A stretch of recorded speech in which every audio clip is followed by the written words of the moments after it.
కూడిచ్చిన మీకు అందరికీ కూడా ప్రభువైన యేసుక్రీస్తు శుభనామమున వందనాలు కృతజ్ఞతలు తెలియపరుస్తున్నాను. దేవుడు మిమ్మల్ని అందరినీ దీవించును గాక. మనము ఫిలిప్పీలకు రాసినటువంటి పత్రిక ధ్యానంలో ఉన్నాం. ఫిలిప్పీలకు రాసింది ఎవరు అనంటే పౌలు భక్తుడు రాశాడు. ఈ పత్రికను ఏమంటారు అనంటే ద లెటర్ ఆఫ్ జాయ్ అని అంటారు. చెప్పండి, ఏమంటారు? ద లెటర్ ఆఫ్ సంతోషం కొరకు, ఆనందం కొరకు రాయబడినటువంటి లేఖ లేకపోతే పత్రిక అని మనం అనవచ్చు. ఎందుకు ఇంత సంతోషం గురించి, ఆనందం కొరకు పౌలు భక్తుడు పదే పదే ఈ పత్రికలో ప్రస్తావించాడు? ఎందుకు రాశాడు? ఎందుకు ఈ సంతోషం కొరకు ప్రస్తావించాడు? ఆయనకేం శ్రమలు లేవా? లేకపోతే ఆయన ఉన్నతమైనటువంటి స్థితిలో ఆశీర్వదింపబడ్డా? ఆయనకి ఏ ఇరుకు ఇబ్బంది ఏం లేదా? అన్ని పరిస్థితులు చక్కబడిపోయినాయా అప్పుడు రాసినటువంటి పత్రికనా అనంటే కాదు. ప్రియ దేవుని బిడ్డలారా, ఈ పత్రిక ఎప్పుడు రాశాడు అనంటే తను జైల్లో ఉన్నప్పుడు రాశాడు. పౌలు భక్తుడు జైల్లో ఉండి ఈ పత్రికను రాశాడు. జైల్లో మనకు తెలుసు ఏ సౌకర్యవంతమైనటువంటి పరిస్థితులు మనకు కనబడవు కదా. జైల్లో ఏదైనా సౌకర్యవంతంగా ఉంటుందా? మంచి బెడ్, మంచి ఫుడ్, టైంకి అన్నీ దొరుకుతాయా? సౌకర్యవంతంగా ఉంటుందా? ఉండదు. ప్రియ దేవుని బిడ్డలారా, అలాంటి కఠినమైనటువంటి పరిస్థితులలో, అలాంటి శ్రమను అనుభవిస్తూ, బాధను అనుభవిస్తూ, దుఃఖాన్ని అనుభవిస్తూ, ఏదో నేరం చేసినందుకు జైలు పాలు కాలేదు. సువార్త ప్రకటన నిమిత్తమే పౌలు భక్తుడు జైలు పాలయ్యాడు. చెయ్యని నేరానికి, ఏ నేరం చెయ్యకపోయినా శ్రమను అనుభవిస్తూ జైల్లో ఉండి రాసినటువంటి పత్రిక ఈ పత్రిక. చాలాసార్లు మనం అనుకుంటాం, నేను ఏ నేరం చేయలేదు కదా, నాకెందుకు ఈ శ్రమ, ఎందుకు ఇరుకు, ఈ ఇబ్బంది అని చెప్తూ ఎవరికైనా మాట్లాడాలి అని అంటే మనము ఎంతో బాధతో, విషాదంతో, దుఃఖంతో మాట్లాడినటువంటి సందర్భాలు మన జీవితంలో ఉండొచ్చు. అయితే ఇక్కడ పౌలు వాటిని, ఆ శ్రమలను జ్ఞాపకం చేసుకొని ఇంకా ఆనందముతో ఈ పత్రికను రాస్తున్నటువంటి సందర్భాన్ని మనం చూస్తూ ఉన్నాం. ఎంత ప్రత్యేకమైనటువంటి పత్రికగా ఉన్నది కదా ఈ పత్రిక. శ్రమను అనుభవిస్తూ కూడా సంతోషించండి అని రాస్తున్నాడు అనంటే ఆ దైవజనుని యొక్క గొప్ప అనుభవం, అనుభూతి అనేది నిజంగా మనకు ఎంతో మాదిరికరంగా ఉన్నది. ప్రియ దేవుని బిడ్డలారా, శ్రమలలో సంతోషించటం కేవలం ఒక క్రైస్తవునికి మాత్రమే సాధ్యమవుతుంది కదా. శ్రమలలో సంతోషించడం, ఆనందించడం క్రైస్తవునికి మాత్రమే సాధ్యమవుతుంది. ఎందుకు అనంటే క్రైస్తవునికి శ్రమలలో కూడా దేవుడు తోడుగా ఉంటాడు అనే వాగ్దానం ఉన్నది కాబట్టి కదా. 91 కీర్తనలో మనం చూస్తాం, శ్రమలో నేను అతనికి తోడై ఉంటాను అనే వాగ్దానం ఉన్నది. ఎస్, మనం ఏ శ్రమ గుండా, మనం ఏ ఇరుకు గుండా, మనం ఏ ఇబ్బంది గుండా వెళ్తున్నప్పటికీ కూడా మన శ్రమలో, మన దుఃఖంలో, మన కన్నీటి పరిస్థితులలో, మనకు ఉన్నటువంటి ప్రతికూలమైనటువంటి పరిస్థితులలో మన దేవుడు, నీవు నేను నమ్ముకున్నటువంటి యేసుక్రీస్తు ప్రభువారు మనకు ఆ శ్రమలలో తోడై ఉంటాడు. తోడై ఉండి మనల్ని విడిపిస్తాడు, మనల్ని మంచి మార్గంలో, ఆశీర్వాదకరమైనటువంటి మార్గంలో నడిపిస్తాడు. కాబట్టి ఇక్కడ పదే పదే పౌలు భక్తుడు సంతోషించండి, ఆనందించండి అని ప్రస్తావించిన. ప్రియ దేవుని బిడ్డలారా, ఈ పత్రికలో 4 అధ్యాయాలు ఉన్నాయి, 104 వచనాలు ఉన్నాయి. ఈ 104 వచనాలలో సుమారు 17 సార్లు సంతోషం, ఆనందం అనేటటువంటి పదాన్ని మనం చూస్తాం. సుమారు 17 సార్లు ఈ 104 వచనాలలో. అసలు ఎందుకు సంతోషించండి, ఎందుకు ఆనందించండి అని చెప్తున్నాడు? అసలు పౌలుకి ఎందుకు సంతోషం కలుగుతుంది, ఎందుకు ఆనందం కలుగుతుంది? జైల్లో ఉన్నాడు కదా, చెయ్యని నేరానికి శిక్షను అనుభవిస్తూ ఉన్నాడు కదా, మరి ఎందుకు ఆయనకు సంతోషం కలుగుతుంది అనంటే 7 విషయాలను నేను మీకు జ్ఞాపకం చేస్తాను. 7 విషయాలను జ్ఞాపకం చేస్తాను. మొదటి విషయం ఏమిటి అనంటే ప్రార్థనలో సంతోషిస్తూ ఉన్నాడట. మొదటి అధ్యాయం 3 నుంచి 6 వచనాలు మనం చూసినట్లయితే, మొదటి దినము నుండి ఇది వరకు సువార్త విషయంలో మీరు నాతో పాలివారై ఉండుట చూచి మీలో ఈ సత్క్రియను ఆరంభించిన వాడు యేసుక్రీస్తు దినము వరకు దానిని కొనసాగించునని రూఢిగా నమ్ముచున్నాను. గనుక మీ అందరి నిమిత్తము నేను చేయు ప్రార్థనలో ఎల్లప్పుడూ సంతోషముతో ప్రార్థన చేయుచు నేను మిమ్మును జ్ఞాపకము చేసుకున్నప్పుడెల్లా నా దేవునికి కృతజ్ఞతాస్తుతులు చెల్లించుచున్నాను అని అంటాడు. ఇక్కడ ప్రార్థనలో సంతోషిస్తున్నాడట. ఎల్లప్పుడు ప్రతి ప్రార్థనలో కూడా సంతోషం కలుగుతుంది. ఎందుకు? ఏ విషయాన్ని బట్టి ఈ తన ప్రార్థనలో తనకు సంతోషం కలుగుతుంది? ఎందుకు ఆ ఫిలిప్పి సంఘాన్ని జ్ఞాపకం చేసుకున్నప్పుడు, ప్రార్థనలో జ్ఞాపకం చేసుకున్నప్పుడు తనకు సంతోషం, ఆనందం కలుగుతుంది అని అంటే, ఇక్కడ అంటాడు, ఇక్కడ చెప్పినటువంటి మాట విషయం ఏందనంటే, ఈ సంఘం, ఫిలిప్పి సంఘం సువార్త విషయములో పౌలుతో ఏమై ఉన్నారట? పాలివారై ఉన్నారట. సువార్త పని విషయంలో, పౌలు చేస్తున్నటువంటి ఈ సువార్త వ్యాపకం యొక్క పని విషయంలో ఈ ఫిలిప్పి సంఘం పౌలుతో ఎలా ఉన్నారట? పాలివారుగా ఉన్నారట. ప్రియ దేవుని బిడ్డలారా, ఈ సంఘము సువార్త విషయంలో పౌలుతో పాలివారుగా ఉన్న దాన్ని బట్టి, ఆ అంశాన్ని బట్టి ప్రతిసారి ప్రార్థన చేస్తున్నప్పుడు పౌలుకి ఏం కలుగుతుందట? సంతోషం కలుగుతుందట. ఈ సత్క్రియ అని అంటాడు. ఏంటిదట? సువార్తలో పాలు పంపులు పొందటం ఏంటిదట? సత్క్రియ. సత్క్రియను బట్టి తన ప్రార్థనలో జ్ఞాపకం చేసుకుంటూ సంతోషిస్తూ ఉన్నాడు. ప్రియ దైవజనమ, ఈరోజు నిన్ను బట్టి నీ సేవకుడు, నీ సంఘ కాపరికి ఈ విధమైనటువంటి సంతోషం కలుగుతుందా? ఒకసారి నువ్వు ఆలోచన చెయ్యాలి. నిన్ను బట్టి నీ సంఘ కాపరి ఇలాంటి సంతోషాన్ని కలిగి ఉన్నాడా? సువార్త విషయంలో నీకు ఈ భారం ఉందా? సంఘ అభివృద్ధి విషయంలో, నూతన ఆత్మల రక్షణ విషయంలో నీవు ఈ భారాన్ని కలిగి ఉన్నావా? ఫిలిప్పి సంఘం ఏ భారమైతే కలిగి ఉన్నదో, ఏ భారము కలిగి పౌలుతో పాలివారుగా ఆ సువార్త వ్యాపకంలో ముందుకు కొనసాగిన ఆ పరిస్థితి మనం చూస్తున్నాం కదా. ఆ భారం, ఆ యొక్క తపన ఈరోజు నీలో ఉందా? నీ సేవకునితో కలిసి సువార్త వ్యాపకం విషయంలో నీవు పాలివాడిగా, పాలి భాగస్థురాలిగా ఉన్నావా? ఒకసారి మనం ఆలోచన చేయాలి ప్రియ దేవుని బిడ్డలారా. ఒకవేళ లేకపోతే ఈ దినము నుంచైనా సేవకునితో, సంఘ కాపరితో కలిసి సువార్త వ్యాపకం విషయంలో మనం ఏమై ఉండాలట? పాలివారమై ఉండాలంట. చాలామంది ఏం ఆలోచన చేస్తారనంటే, నాకు ఉద్యోగం ఉన్నది కదా, నాకు వ్యాపారం ఉన్నది కదా, నాకు ఎన్నో పని పాటలు ఉన్నాయి కదా, సువార్త ప్రకటించటం సేవకుని పని, సువార్త ప్రకటించటం అది సేవకుడు చూసుకుంటాడు, నాకెందుకులే, ఆదివారం వచ్చినమా, కూర్చున్నామా, మరలా తిరిగి వెళ్ళిపోయినమా, ఇదే నా భక్తి, నేను మంచిగుంటే అయిపోయి, నేను కానుకలు ఇస్తే అయిపోయి, ఇది చాలు అని అనుకుంటారు. కానీ ప్రియ దేవుని బిడ్డలారా, ఈరోజు నిన్ను దేవుడు ఎన్నుకున్నాడు, నిన్ను ఏర్పరచుకున్నాడు అనంటే ఎవరో ఒకరు నీకు సువార్త ప్రకటించడం ద్వారానే, ఎవరో ఒకరు నీ కొరకు ప్రార్థన చేయటం ద్వారానే నీవు నేను రక్షింపబడ్డామన్న విషయం మనం మర్చిపోవటానికి వీల్లేదు. కాబట్టి ఈ దినం రక్షింపబడినటువంటి మనము కూడా ఆ ఆత్మల పట్ల ఆ భారం కలిగి సేవకునితో పాలివారముగా మనము ముందుకు కొనసాగాలి. నీవు వ్యాపారం చేస్తున్నప్పటికీ, నీవు ఉద్యోగంలో ఉన్నప్పటికీ కూడా నీవు ఏం చేయాలనంటే, నీ ఉద్యోగంలో, నీ వ్యాపారంలో కూడా నీవు సువార్త పని మీద ఆ భారము కలిగి ఉండాల్సినటువంటి అవసరత ఉన్నది. ప్రియ దేవుని బిడ్డలారా, సేవకునితో కలిసి పాలి భాగస్థునిగా నువ్వు ఉండాల్సినటువంటి అవసరత ఉన్నది. ప్రియ దేవుని బిడ్డలారా, నీవు చేసినటువంటి ఆ పనిలోనే, నీవు చేసినటువంటి ఆ వ్యాపారంలోనే కొంతమందినైనా దేవుని కొరకు నడిపించే ఆ భారం నీవు కలిగి ఉండాలి. ఆ యొక్క షేరింగ్ అనేది నువ్వు తీసుకోవాలి.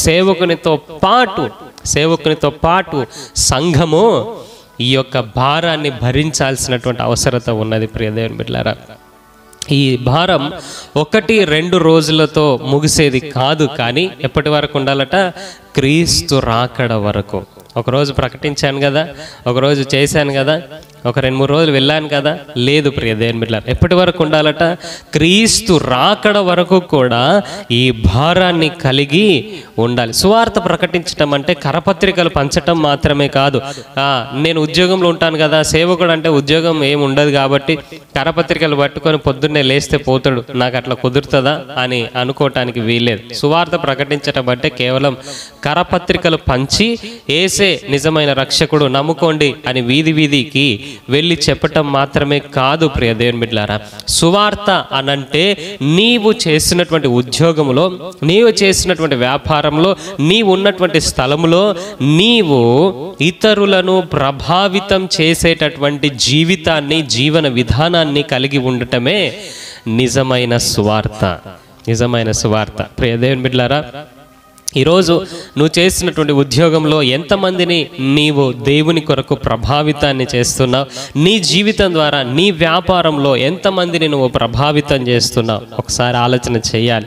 ఎస్, ఒక క్రైస్తవుడిగా నీ మీదున్న భారం, నీ మీదున్న బాధ్యత ఏంటిది అనంటే, నిన్ను రక్షించింది ఎందుకు అనంటే, నీ జీవితం అనేకుల మధ్యలో ఒక మాదిరికరమైనటువంటి జీవితంగా ఉండాలి. అనేకులను ప్రభావితం చేసేటటువంటి నడవడికను నువ్వు నడవాల్సినటువంటి అవసరత ఉన్నది ప్రియ దేవుని బిడ్డలారా.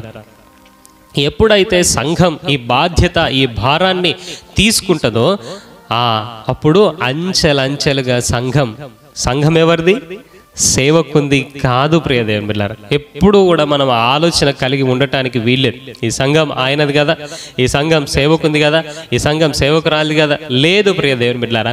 ఈ సంఘంలో నీవు సభ్యుడిగా ఉన్నావు అనంటే నీది కూడా, ఈ సంఘంలో నువ్వు పాలి భాగస్థుడివి. ఈ సంఘం యొక్క భారం, బాధ్యత నీ పైన కూడా ఉన్నది ప్రియ దేవుని బిడ్డలారా. కాబట్టి ఈ సంఘం సేవకుంది కదా, సేవకుడు చూసుకుంటాడు. లేదు ప్రియ దేవుని బిడ్డలారా, నీవు కూడా భారాన్ని, బాధ్యతను పంచుకునేవాడుగా ఉండాలి. ఈ సంఘము క్రీస్తుది. క్రీస్తు సంఘములో మనము అవయవములమై ఉన్నాం. ఈ సంఘం సేవకుంది కాదు, సేవకునికి చెందింది కాదు. ఇది ఎవరికి చెందింది? ఈ సంఘము క్రీస్తుకు చెందింది. కాబట్టి క్రీస్తుకు చెందినటువంటి ఈ సంఘములో సేవకునికి ఎంత బాధ్యత అయితే ఉన్నదో, నీకు కూడా ఒక ఉద్యోగస్తునిగా, ఒక వ్యాపారస్తునిగా, ఒక పని చేసుకునేటటువంటి వాడివిగా నీకు కూడా అలాంటి బాధ్యతే ఉన్నది. సేవకుడు కాస్త ఎక్కువగా దేవుని సన్నిధానంలో గడుపుతూ సరైన మార్గంలోనికి నడిపించడానికి ఎన్నో సూచనలు దేవుని ద్వారా పొందుకుంటూ నీకు అందజేసేవాడుగా ఉంటాడు. అయితే నీవు కూడా ఈ సువార్త వ్యాపకం విషయంలో భారాన్ని, బాధ్యతను నీవు పంచుకోవాల్సినటువంటి అవసరం ఉన్నది. ఈ ఫిలిప్పి సంఘం అలాంటి విధంగా ఉన్నది. కాబట్టి పౌలు భక్తుడు తన ప్రతి ప్రార్థనలో కూడా ఈ ఫిలిప్పి సంఘాన్ని బట్టి ఏం చేస్తున్నాడట? సంతోషిస్తున్నాడట. ఈ సంతోషం నీ ద్వారా నీ సేవకునికి కలగాలి ప్రియ దేవుని బిడ్డలారా. రెండవదిగా మనం చూసినట్లయితే సువార్త వ్యాప్తి చెందుతున్నది కాబట్టి సంతోషిస్తున్నాను అని అంటాడు. సువార్త వ్యాప్తి చెందుతుంది కాబట్టి 1వ అధ్యాయం 18వ వచనంలో చూసినట్లయితే, మిష చేతనే గాని, సత్యము చేతనే గాని, ఏ విధము చేతనైనను క్రీస్తు ప్రకటింపబడుతున్నాడు, అందుకు నేను సంతోషించుచున్నాను, ఇక ముందును సంతోషించును. కక్ష చేతనైతేనేమి, మిష చేతనైతేనేమి ఎవరు ప్రకటింపబడుతున్నారట? దేవుడు, యేసుక్రీస్తు ప్రభువారు ప్రకటింపబడుతున్నారు. అక్కడ కొంతమంది కక్ష చేత యేసుక్రీస్తు ప్రభువారిని ప్రకటిస్తున్నారట, కొంతమంది ప్రేమ చేత, ఇష్టము చేత, సత్యము చేత ప్రకటిస్తున్నారు. ఎలాగైతే ఏంటి? ఎవరు ప్రకటింపబడుతున్నారు? క్రీస్తు ప్రకటింపబడుతున్నారు. అందుకే యేసుక్రీస్తు ప్రభువారు మానవుడిగా ఈ లోకంలో సంచరించినప్పుడు యోహాను అంటాడు కదా, ఒక ఆయన నీ పేరిట అద్భుతం చేస్తున్నాడయ్యా, మన గ్రూప్కు చెందినటువంటి వాడు కాదు కాబట్టి మేము ఆటంకపరిచాము అని అంటాడు. అప్పుడు యేసయ్య అన్నటువంటి మంచి మాట ఏంటంటే, మన పేరు చెప్పుకొని మనకు విరోధంగా ఎవ్వడు బ్రతకలేడు, వాడు పని వాడిని చేయనియండి. వాడు ఏం చేస్తున్నాడు? మంచి పనే చేస్తున్నాడు కదా, చేయనియండి, వాడిని ఆటంకపరచొద్దా అని అంటాడు. ఎస్ ప్రియ దేవుని బిడ్డలారా, ఈ దినాలలో కూడా మనం చూసినట్లయితే కొందరు కక్ష చేత సువార్తను ప్రకటిస్తున్నారు. కొందరు వారికి ఉన్నటువంటి పరిధిలలో వారికి తెలిసినటువంటి సత్యాన్ని బోధిస్తూ ఎవరిని ప్రకటిస్తూ ఉన్నారు? యేసుక్రీస్తు ప్రభువారిని ప్రకటిస్తున్నారు. ఎలాగైతే ఏంటి? యేసుక్రీస్తు ప్రభువారు ప్రకటింపబడుతున్నాడు కాబట్టి మనము సంతోషించే వారంగా ఉండాలి. అయితే ప్రియ దేవుని బిడ్డలారా, ప్రాముఖ్యంగా మనం గుర్తుకుంచుకోవాల్సినటువంటి విషయం ఏంటంటే, కక్ష చేత కాకుండా మనమైతే ప్రేమ చేత సత్యములో వేరుపారినటువంటి వారమై సువార్త ప్రకటించబద్ధులమై ఉన్నాం. కాబట్టి మనమైతే సువార్త ప్రకటించే విషయంలో సత్యవంతులమై ప్రేమతో ప్రకటించే వారముగా ఉండాలి. ఇది రెండవ విషయం.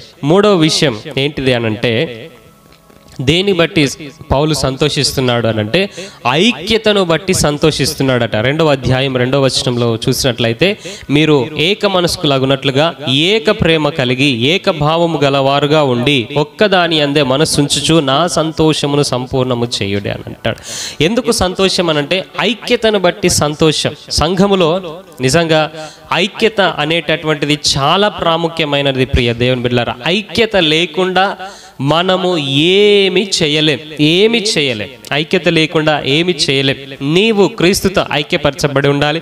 నీవు సంఘంలో ఉన్న ప్రతి ఒక్కరితో ఐక్యత కలిగి ఉండాలి ప్రియ దేవుని బిడ్డలారా. ఐక్యత అనేటటువంటిది చాలా ప్రాముఖ్యమైనటువంటిది. ఏక మనస్సు అనేటటువంటిది చాలా ప్రాముఖ్యమైనటువంటిది ప్రియ దేవుని బిడ్డలారా. ఈ దినాలలో సంఘంలో చూసినట్లయితే ఐక్యత లేనటువంటి పరిస్థితి, ఒకరంటే ఒకరికి పడనటువంటి పరిస్థితి. కానీ దేవుని వాక్యం సెలవిస్తుంది, మనం అందరం ఎవరమాట?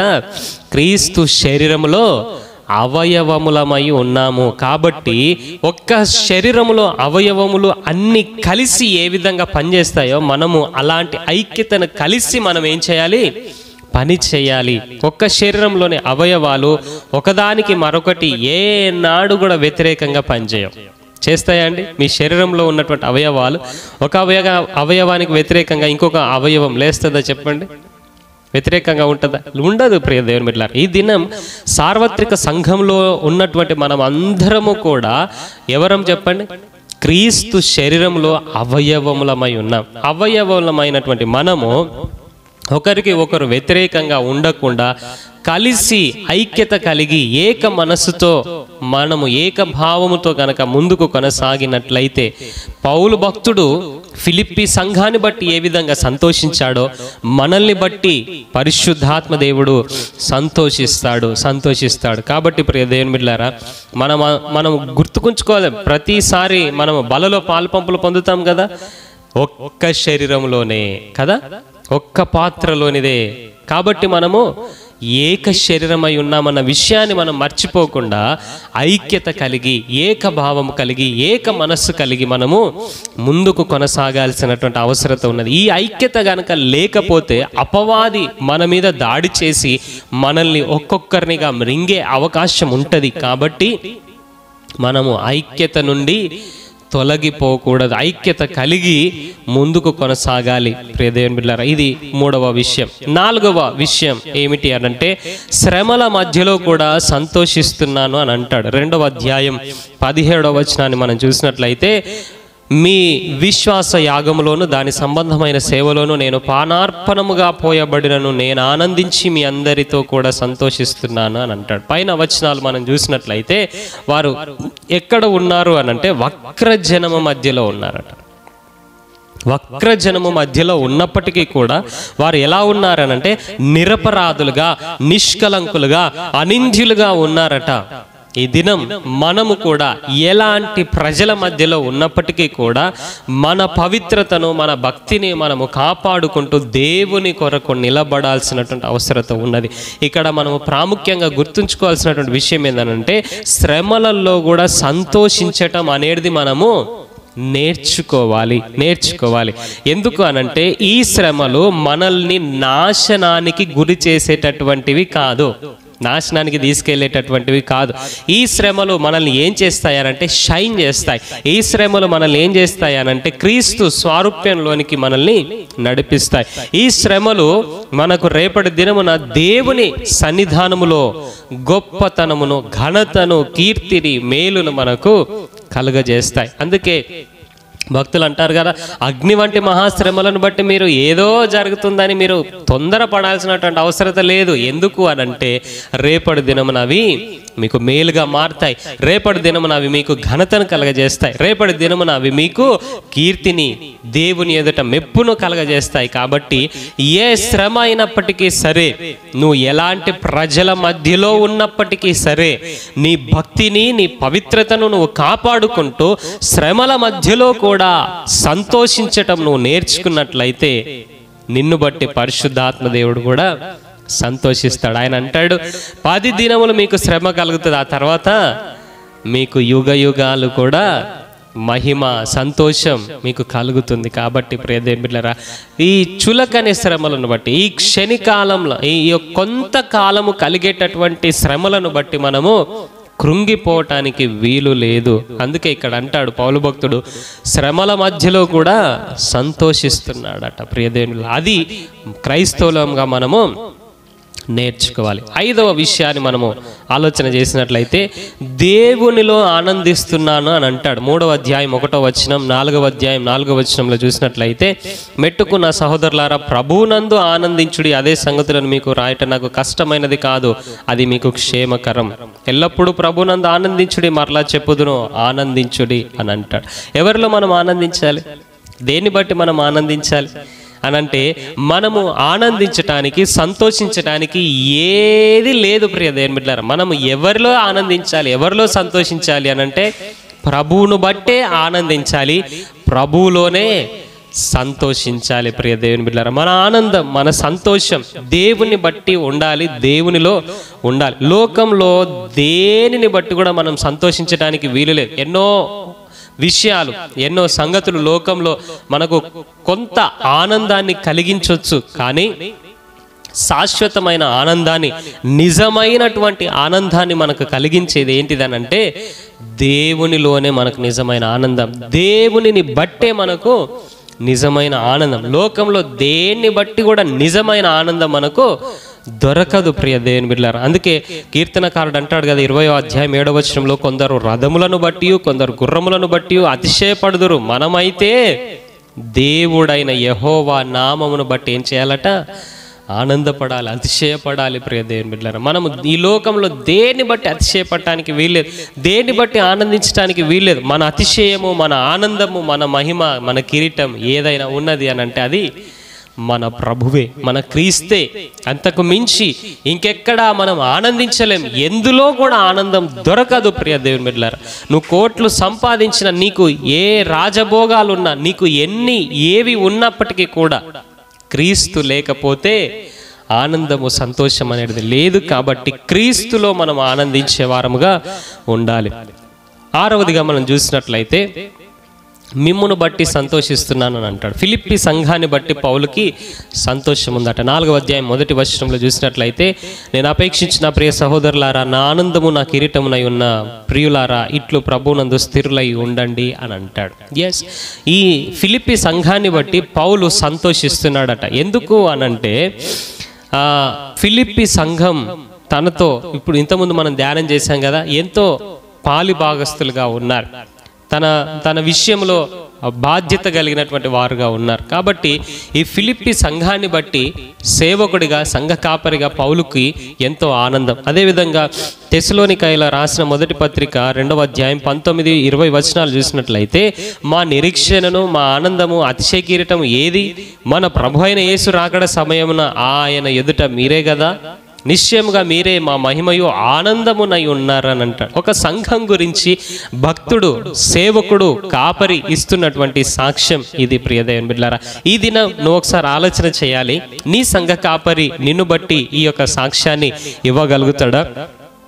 ఎప్పుడు నిన్ను బట్టి నీ సంఘ సేవకుడు, నీ కాపరికి సంతోషం అనంటే, నీవు క్రీస్తు స్వారూప్యంలోనికి మలచబడుతూ, క్రీస్తు స్వారూప్యంలో ఎదుగుతూ ఉన్నప్పుడు నిన్ను బట్టి నీ సంఘ కాపరికి ఆనందము, సంతోషం కలుగుతుంది. ప్రియ దేవుని బిడ్డలారా, అందుకే పౌలు భక్తుడు చాలాసార్లు ఈ మాట అంటాడు, మీలో క్రీస్తు స్వారూప్యం ఏర్పడేంత వరకు కూడా నాకు ప్రసవ వేదన అని అంటాడు.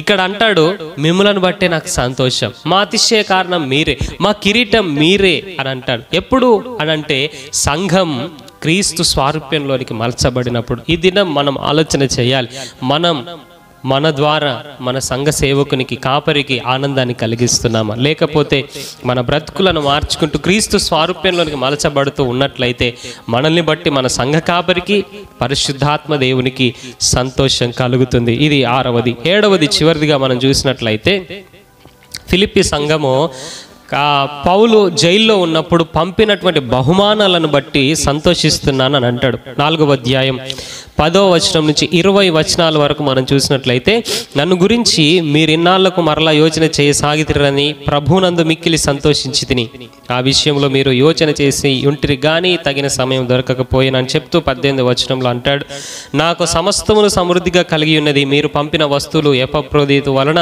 పుచ్చుకొని ఏమీయో తక్కువ లేక ఉన్నాను అని చెప్తూ ఉంటాడు. ప్రియ దేవుని బిడ్డలారా, ఎస్, మనము కూడా మన సంఘ కాపరికి, లేకపోతే మనం ఎవరి ద్వారానైతే మనము బోధన నేర్చుకుంటున్నామో, సత్యాన్ని నేర్చుకుంటున్నామో, మనము బహుమానాలు ఇచ్చే వారముగా ఉండాలి. బహుమానాలు ఇచ్చే వారంగా అంటే సేవకుని యొక్క శ్రమలో పాలు పంపులు పొందుకునే వారముగా ఉండాల్సినటువంటి అవసరం ఉన్నది. అందును బట్టి ఇక్కడ పౌలు సంతోషిస్తున్నాడట. ప్రియ దేవుని బిడ్డలారా, పౌలు జైల్లో ఉన్నప్పుడు తనకు ఏదైతే కొరతగా ఉన్నదో అది ఫిలిప్పి సంఘం తీర్చడానికి కొన్ని బహుమానాలు పంపించింది. అందును బట్టి పౌలు భక్తుడు ఫిలిప్పి సంఘానికి విషయంలో సంతోషిస్తున్నాడు. ఈ 7 విషయాలను బట్టి పౌలుకి సంఘం సంతోషాన్ని కలిగిస్తున్నారట. ప్రియ దేవుని బిడ్డలారా, మనం కూడా ఒకసారి ఆలోచన చేద్దాం. ప్రార్థన విషయంలో సంతోషం, సువార్త వ్యాప్తి చెందుతున్నందుకు సంతోషం, ఐక్యతను బట్టి సంతోషం, శ్రమల మధ్యలో కూడా సంతోషం, దేవునిలో సంతోషించాలి. అదేవిధంగా సంఘం విషయంలో సంతోషం, పంపిన బహుమానం విషయంలో సంతోషం. ఈ అన్నీ కూడా మనం కూడా నేర్చుకున్నాం. మనల్ని బట్టి కూడా పరిశుద్ధాత్మ దేవుడు ఎల్లప్పుడూ సంతోషంతో ఉండాలి అనంటే మనం ఇవన్నీ నేర్చుకొని ఆచరించే వారముగా ఉండాలి. ప్రియ దేవుని బిడ్డలారా, కాబట్టి చిన్న సందేశాన్ని బట్టి మన జీవితాలను మార్చుకొని మన బ్రతుకులను ఆయనకు సంపూర్ణ సజీవయాగంగా సమర్పించుకొని మనము ఈ విషయాలను బట్టి ఆనందిస్తూ పరిశుద్ధాత్మ దేవునికి కూడా మనల్ని బట్టి సంతోషాన్ని కలిగించే విధంగా జీవిద్దాం. అట్టి కృప దేవుడు మనకు అనుగ్రహించి నడిపించును గాక. ఆమేన్. చిన్న మాట ప్రార్థన చేసుకుందాం.